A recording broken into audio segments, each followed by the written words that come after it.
তো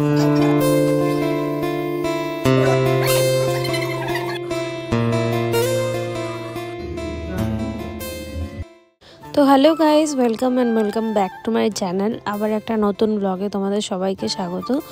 তো আমি হয়েছিলাম একদিনের জন্য মডেল। তো কার মডেল? নেহার মডেল। নেহা আমার ওপরে মেকআপ করবে, কারণ ওর হচ্ছে সামনে বিয়ে। ও ঠিক করেছে ওর রিসেপশনে ও নিজেই সাজবে, তাই ও আমার ওপরে একটা লুক ক্রিয়েট করে দেখতে চাইছে যে কেমন লাগতে পারে। তো সিটিএম করে শুরু করেছে মাসাজ ও ঘষেই যাচ্ছে।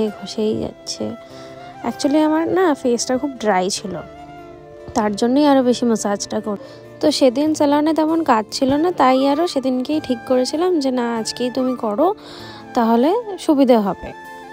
কালার কারেক্টিং করে ফাউন্ডেশন দিয়ে তারপরে চলে গেছিলো কন্ট্রোলিং করতে, কারণ আমার মুখটা অনেকটাই বড় আর গালগুলোও গোল গোল, তাই ওইগুলোকে কাটার জন্য তাই ও কন্ট্রোলিং করছিল যাতে আমার মুখটা একটু স্মল লাগে। তাই আমি একটু দেখছিলাম কেমন হয়েছে বেসটা, কি হলো কি না। তারপর আমায় আবার শুইয়ে দিল, কারণ এবার পাউডার দিয়ে সেট করে আইসে যাওয়া হবে। আইসটা ধরেছিল আর আমার এত ঘুম পাচ্ছিল যে আইস করছে আর আমি একটু ঘুমিয়েই নিয়েছি তার। তো এটা হলো আমার ফাইনাল লুক। ও সাজেশন নিচ্ছিল যে কি করলে ভালো লাগবে কি না। তো আমি ওকে বললাম যে অনুষ্কা শর্মা স্টাইলে যদি ও হেয়ারটা করে আর একটু মেকআপ করে তাহলে ওটাতে বেটার লাগবে, কারণ এখন এটাই ট্রেন্ডিংয়ে চলছে।